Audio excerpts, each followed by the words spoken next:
Hello and welcome to the Indy Author Podcast. Today, my guest is Keith Wheeler. Hey, Keith, how are you doing? Hey, Maddie. Glad to be here. I'm glad to have you here.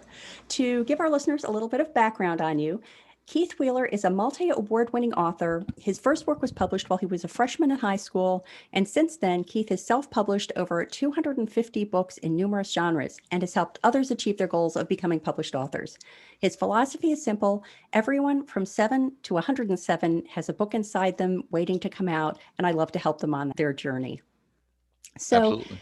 today we're going to be talking about Indy publishing a children's book. And I wanted to start out the conversation by finding out, Keith, what prompted you to decide to write a children's book in the first place? It all starts off with I have a huge family. My mom has 8 brothers and sisters. My dad has 8 brothers and sisters. Each of them has a couple kids. So I've got tons of cousins. My mom ran a daycare. So I've pretty much been around kids my whole life. And I've loved reading since I was a child. My wife says my maturity level ended at childhood. So that's why I write children's books, which is partly true. But I just love seeing the look on a kid's face when they first fall in love with a book. And it's just where it started from. When you first had this glimmer in your eye of wanting to write a children's book, how firm was the idea right off the bat? Did you know what age you were going to be writing for? Let's talk about the content before we talk about the publishing approach you chose. Yeah, absolutely.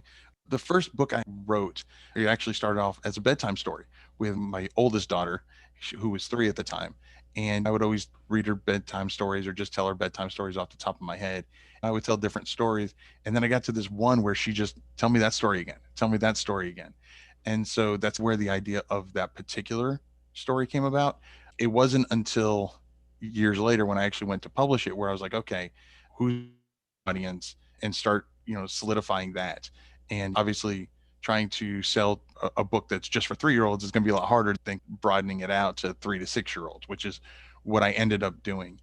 Different books that I've written in children's books, some have been very solidified. My concept books, I know exactly the age range. I know what it's going to be about, whether it's going to have a moral at the end or not, which I don't think that every children's story has to have a moral at the end of the story. My first book that I wrote, Mimi's Adventure, does. But sometimes you just want a fun story to read. And just like if you're watching a movie, sometimes you just want to watch a comedy and it doesn't have to make sense. It's just for, entertainment purposes only. But yeah, for that particular book, it was originally written for a 3-year-old. And I did have to broaden that a little bit once I started thinking about the marketing side of it and actually trying to sell it. What I originally created and what it ended up being changed and morphed a little bit once I started thinking more about the age range that I was going for, and therefore the vocabulary that I wanted to use to entice them from when they were 3 to when they're 6, and even beyond. And it sounds as if when you started out, everyone should have their ideal reader. You had your ideal reader, it was your daughter. And then as time went on, did the idea for the book age along with your daughter? Or was she maybe 4, but you were thinking about what you wanted for a 6-year-old? And then did you have a pool of 6-year-olds to try that idea Um, out on? it was funny because it was 17 years between when I wrote it and when I actually went to start thinking about publishing it. Mhm. So my kids were way grown up by then. What I was thinking of is, yes, I wrote it for a 3-year-old, but who was the book really for? It wasn't just for the 3-year-old. It was for the parent or guardian, whoever reading the book to the 3-year-old. And one thing that I did with my kids is I'd start telling a story to them for a while. They got a little older, then I'd give them the book and they'd tell me the story back, even though they couldn't read. They've heard the story enough times and seen the pictures that they knew what went with what picture. And then eventually they'd get old enough to where they could start reading that book. And that's the thought process that I went through for that book. Is I wanted it to be able to be for the 3-year-old hearing the bedtime story all the way through the person learning to read and starting off with something that they're familiar with. And so that's how I came up with a 3 to 6-year-old range. It is interesting to think about writing a book for someone who can't actually read it. Yeah, yeah. And the fact that you're serving 2 audiences, you're serving the children, but you're also serving their parents or the people, their teachers, the people who are reading the book. Because they're the ones buying it, right? Yeah, exactly. As your children got to an age where they were reading it themselves and you saw how they were making the transition from their understanding of the book based on hearing it to their understanding of the book based on reading it themselves, did that change your approach for subsequent books, how you wrote it, like the language you used, for example? It did. It did. One thing that my wife and I pride ourselves on is we never talk down to our kids. And that's one of the things that when our kids went to preschool, I've got 4 kids, and all of their preschool teachers would always say was their vocabulary. And so one thing that kind of morphed over the years as the kids got older was I don't want to just use all these little quote unquote baby words. I want to use words that kind of grow with the child. And what I found from doing that and getting feedback from parents is that they love the fact that their kid is not just learning how to read, but they're learning bigger words. Now, I'm not saying huge, astronomically large words. It's okay to write beyond their knowledge level, beyond their reading level, just not too much. Because if you do it too much, it can become overwhelming. And the last thing you want to do, especially for a child, is deter them from reading. And so it's a fine, delicate balance. I usually do probably about 2 words in my book that are what I consider over the reading level or over the knowledge level of the child reading it or being it read to. I really like that approach because I think back on the books that I loved as a child, and a lot of them were ones that were using terms that I wasn't familiar with, words that I wasn't familiar with. And I could guess from the context what it meant, but it was so exciting because it was like they were treating me like a grown up, and I thought that was Exactly. super cool. And there's some quote, I may have even mentioned this in some previous podcast episode, and I wish I could remember where it was from. But if a listener knows what I'm talking about and knows what the source is, please let me know. But there's some quote about the child following along in a conversation. It may not be a book, it may be a conversation he's listening to. And it's as if he's jumping from stone to stone, grounding himself on the parts that he understands, but jumping joyously from stone to stone to try to weave together the meaning of what the adults are saying. And I just think Exactly. that's so true. That's definitely the experience I recall having as a child. Well, and like I said, I mean, with my 4 kids, that's the same way. Yeah, they definitely want to try to figure out what you're talking about, even if it's nothing remotely accurate. They're still trying, and it that's still learning one way or another, whether they're correct or not. Being wrong is still something you learn. Yeah.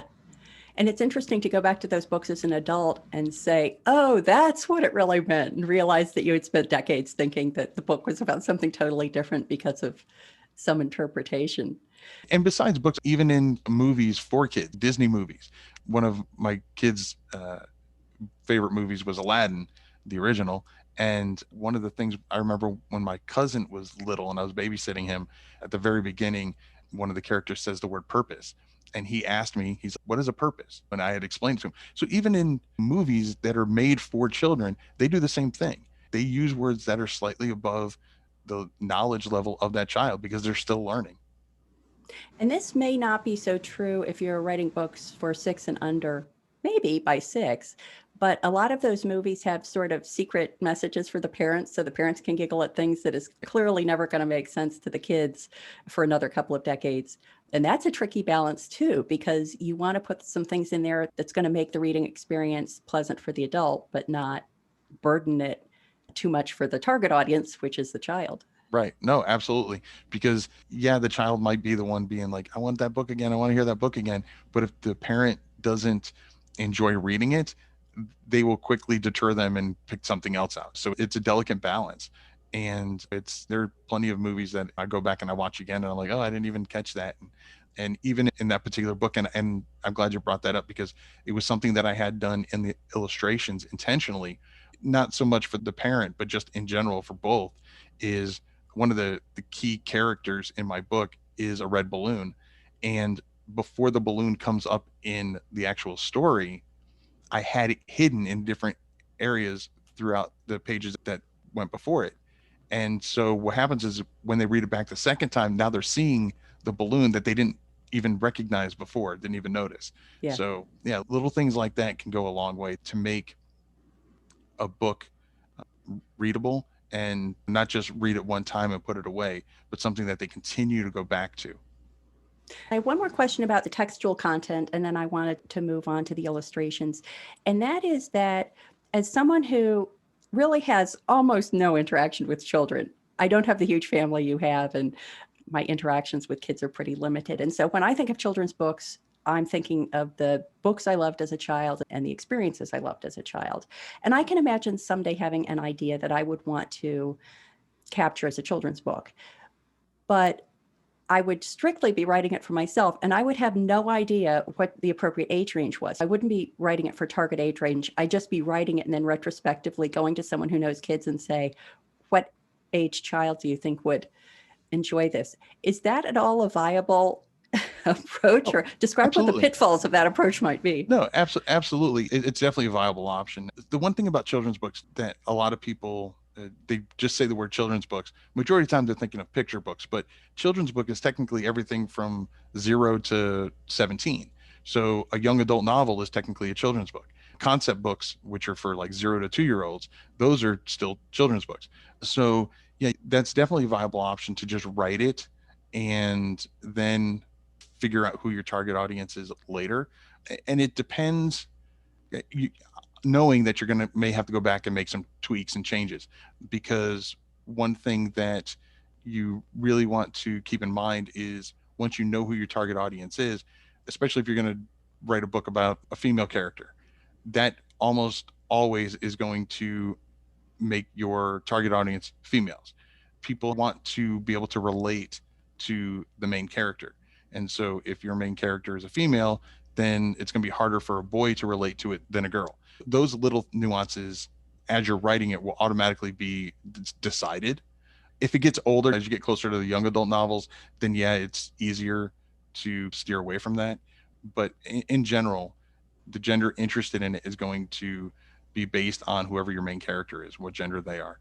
But as far as age range, a lot of that just comes down to the concepts that are in your story, how deep they are. Is it something that's above the head of whatever age range? That's what's going to determine what the quote unquote perfect age range is, even more so than the actual verbiage you use, because there are kids that, regardless of their age, it may be at a lower reading level or a higher reading level. So I worry less about age. That's mainly for me for when I do publish it. If you go through any kind of print on demand company to do that, or even traditionally published, is they need to know who their target audience is for marketing purposes. But yeah, to getting back to your question, writing it to write it and just get that story out, especially your first draft, is completely fine to not have a target age range in mind. Because at that point, the important part is the story. You can find the audience for it if you have a good story. That's the answer I would give for that. Is I Okay. wouldn't worry about your age range to begin with unless you already know. And the more away from kids you are, like even when I was finally publishing it, my kids were teenagers by then, so I was a few steps away from having a 3 to 6 year old at that point. But I still was able to, like you were talking about, talk to people that are more familiar with people in that age range. I have plenty of friends who have kids that were in that age range and had them read it and get their feedback, understanding that just like with an editor or anything else, you don't have to make the changes that they suggest. After all, it is your book. But getting that extra feedback can only enhance your book, even if you don't make the changes themselves. I want to move on to the illustration side of it. You were writing the story, correct? And as you were writing it, did you have a clear idea of what you wanted the illustrations to look like, or was that something that evolved later after the story was largely complete? In general, I knew what I wanted because, like I said, I wrote for my daughter, so she basically was the main character. So I knew about what I wanted the character to look like and stuff like that. There were key elements in the story that obviously had to be there just for the story to be accurate and for the illustrations to match up with the actual words.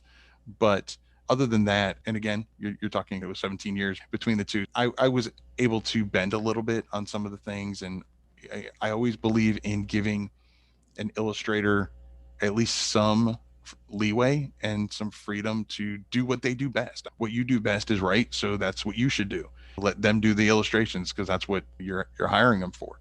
And so if they feel like they're pigeonholed into doing exactly what you want, then it's probably not going to come out like you want it to, because one, they're not going to have so much passion in it because none of it is them in it. And the other thing is nothing is as good as what you see in your head. You know what I mean? Unless you're the one drawing it, you can't really completely articulate what's in your mind. So yeah, it's a happy balance as to how much freedom you give them as opposed to how much, okay, but this is exactly what I want. And for that particular book, and even for my subsequent books, that illustrations that I've done or that I've had done, I basically give them the scene. I tell them the characters that are in it, about what the background is. It doesn't have to say I want a tree to the right hand side. Indoors, outdoors, is it in a living room, is it out in the woods, that kind of thing. And then again, who the characters are. If you know what the characters are going to look like, then you want to obviously include that information. And I usually do that at the very beginning, and I just do it all in Word. But at the very beginning, I basically just give them a character sheet and just tell them what I know about the characters, the gender, the hair color, the eye color, what they're wearing, whatever specs that I have in my mind. And then after that, I just let them do their thing, and I've been pleasantly surprised every single time. I have on occasion seen people who are, known authors that are more strict, and I've heard them being less happy and more back and forths happen, like, oh, fix this, fix that, as opposed to just letting the illustrator do what they do best. How did you find your illustrator? I actually found mine through a Facebook group. Yeah, I belonged to quite a few Facebook groups back then for authors, and he was an illustrator, and we just hit it off, just answering questions from other people in the group. And I just reached out to him, and I'm like, look, honestly, I've had this book for 17 years. I've had probably 5 or 6 different people offer to illustrate it. I've had a couple people start, and just it never worked out for whatever reason. And so after a while, that's one reason why it took so long, is because it took me that long to find an illustrator that I really liked. And obviously I wasn't focusing on it every single day for those 17 years. There was many years that went by that I didn't even think of it. So I just sent it to him. I looked at some of the illustrations that he'd done on his page and really liked the style that he used. And so I just gave him a copy of the book and just asked him, is this something you think you'd be interested in working in? For the ones that you had tried, you said there had been a couple of attempts and it just never really gelled. Were there legal or financial ramifications of an experiment that didn't pan out into an actual published book? No, the biggest thing, and this would probably be a huge suggestion I would make to people, is don't work with friends or family. Friends or family, they mean well, and chances are they've heard your story a couple times, so they're familiar with it. But things happen, people lose interest, and feelings get hurt. And luckily, I'm amicable with every single person that had ever started doing the illustrations for me. I actually had a teenager, one of my youngest daughter's best friends, had done the illustrations for the Mimi book before the final illustrator. And even though hers were great pictures, but they were done by a teenager, so they weren't to the level that needed to be in order to really have something marketable. So what I did was is I took it, and on the book you'll actually see it says original storyboard by, and I put her name there. Oh, So nice. she still got credit for it, Yeah. because she took what was in my head and did a storyboard basically for it, which made it so much easier on my illustrator, who I ended up eventually getting, because I just sent him all the illustrations, and I'm like, these are an idea of what I'm looking for. It doesn't have to be exact, but this is where I'm going with it. And so it gave him that guidance that I was talking about, while still giving him that flexibility to add his own style and things like that. There were no legal ramifications or monetary, but it really just came down to timing. People get busy, and especially if it's something that may not be paying or may not be paying a lot or whatever, it takes a back burner to jobs and children and life. And so that's the difference between getting friend, family, whatever, and getting a professional, getting someone who this is their job, so it is going to be a focus for them. That was the biggest suggestion I would make. I've heard of many more nightmare stories where people do have legal ramifications or financial, or just lose friendships or don't talk to family members or whatever because of working together and not working out. That would be one of the biggest suggestions I would make, is to, yeah, keep it professional. And that's what this is. This is a business. Whether you sell one copy or a million copies, it's still a business. And when you think of it that way, I've found that you make smarter decisions. Closest I've come to having to mesh together text and images is for book covers. And the closest experience there that I've had is that years ago for my first Lizzie Ballard thriller, I did a blind contest on 99 designs. And so I provided the book name and the summary. I provided information about the book, and then designers could submit cover Mhm. ideas. And then you had a winner, and that was the person who did the cover. You worked with that person to do any final tweaking. And I can imagine doing something similar for a children's book. If you just have an idea, like you have children's books that you really like the style of, and you want to go out onto a professional forum and say, I like this. Can you show me a sample of what you would do? Is that possible? Do you Yeah. have to pay the people to create a sample for you in that scenario? First of all, most illustrators, just artists in general, will typically have a portfolio that you can look at. And so you can see right off the bat what their style or styles that they're good at, that they're comfortable with. There may be styles and examples on their portfolio that they like, but that doesn't gel with your story or doesn't gel with you, and that's fine. I believe that everybody who does work should get paid for it. It doesn't have to be super expensive. And one of the options that I've actually done recently is I actually just did a short series on my channel, got a book illustrated using Fiverr, believe it or not.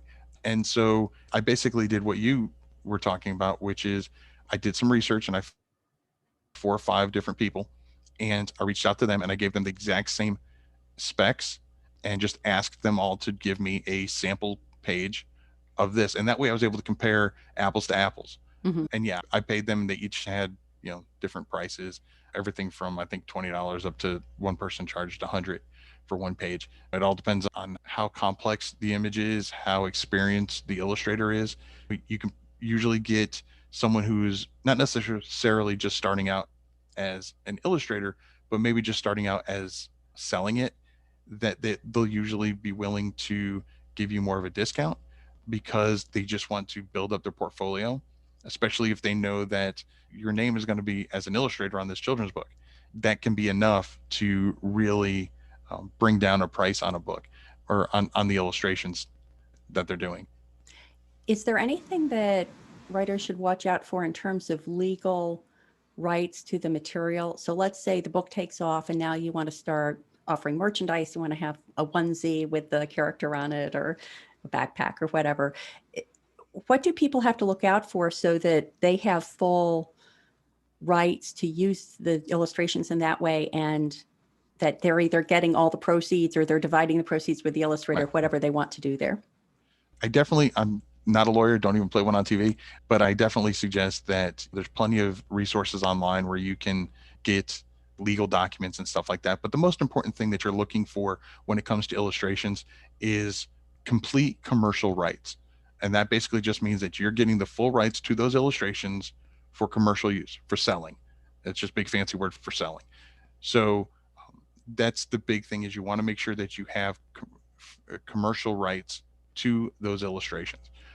And whether you've decided on an amount that you're going to pay as soon as they get done, or you're going to share the royalties, whatever you decide on, should definitely be in writing.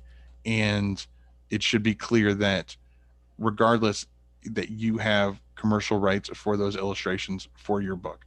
And it may be, if you decide to do royalties, it may be after a certain number of months, you get full commercial rights as opposed to partial commercial rights or whatever. Just make sure it's all ironed out in writing. And anytime I communicate with an illustrator, or really in any kind of business, is I always make sure I have it in writing. So even if it's a phone call or a Zoom call or whatever, I always follow up with an email. So it's in writing. So there's no ambiguity, and people know, both sides know exactly what's expected of them. It always surprises me, the implied hierarchy between the writer and the illustrator. And I'm saying this writer to writer, so hopefully you won't take offense at this. But No. when I buy a children's book for my nieces or nephews, for example, I'm always attracted first by the pictures. Yeah.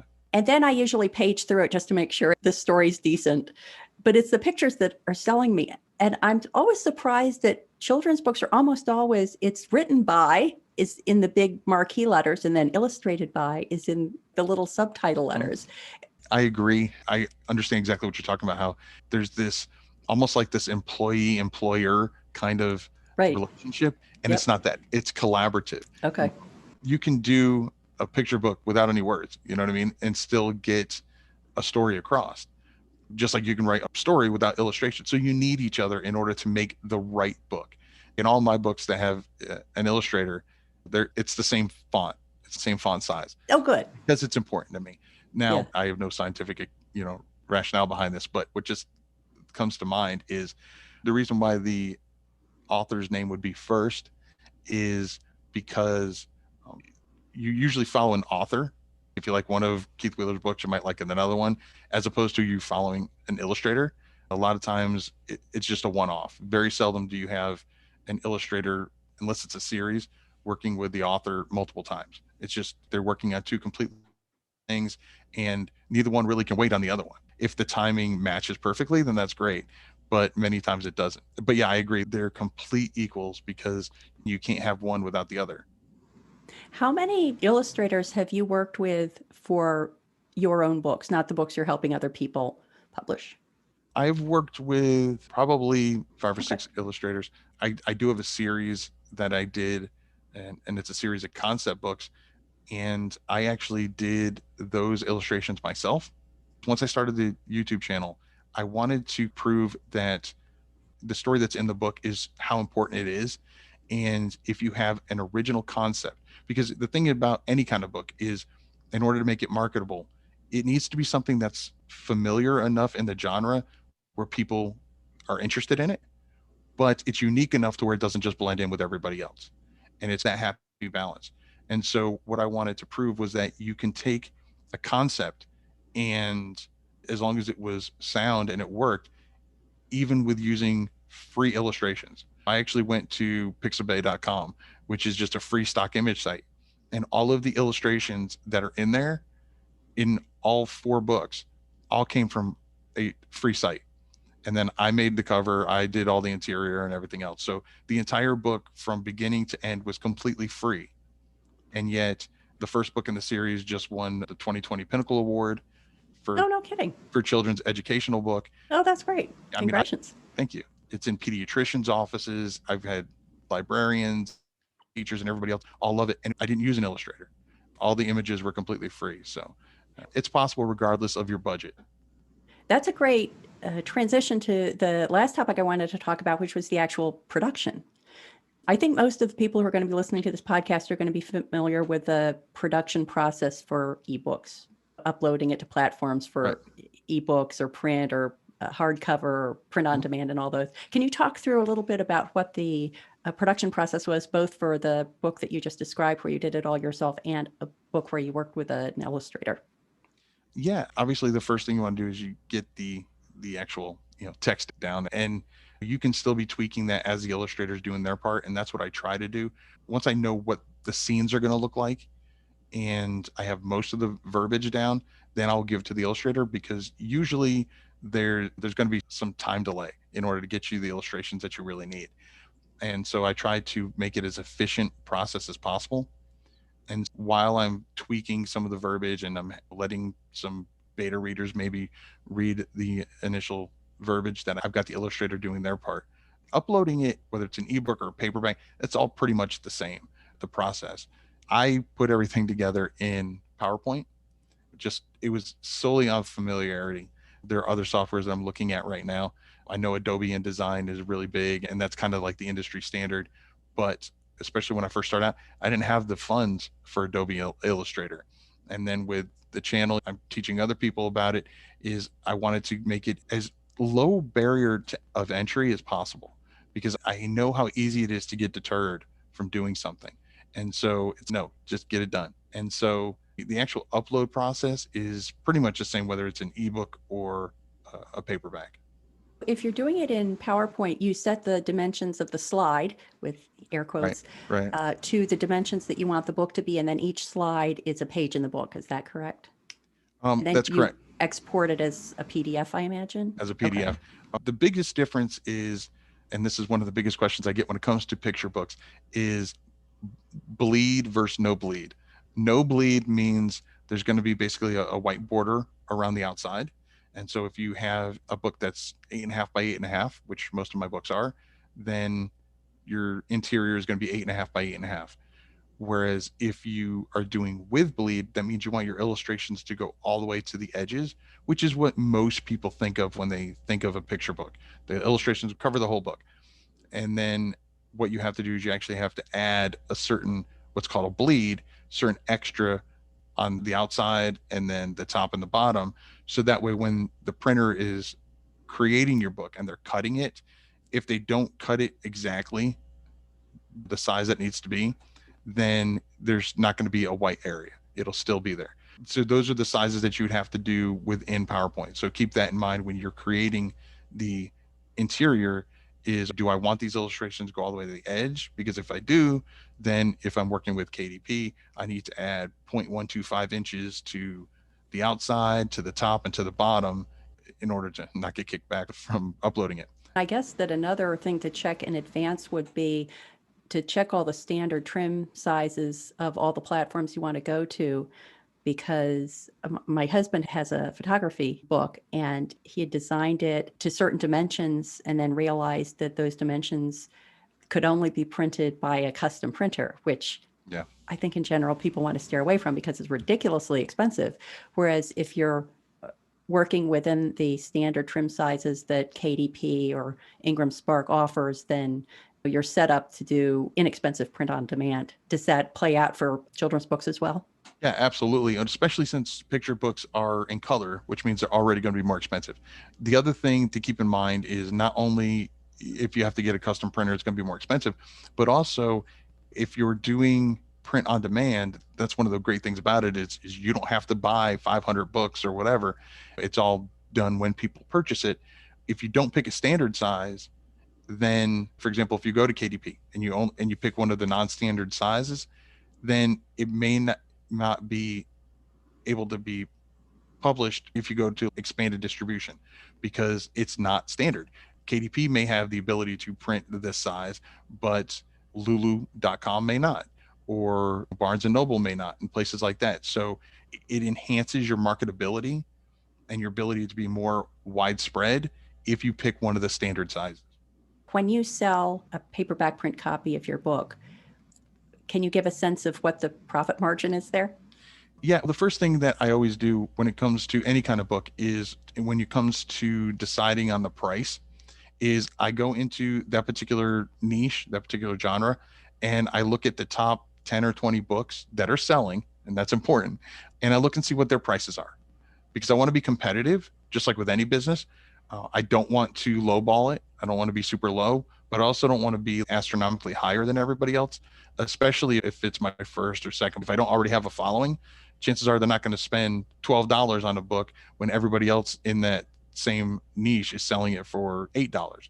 That's the main part. I worry less about the profit that I'm making. Yes, it's a business, but the profit doesn't matter if you're not selling any books.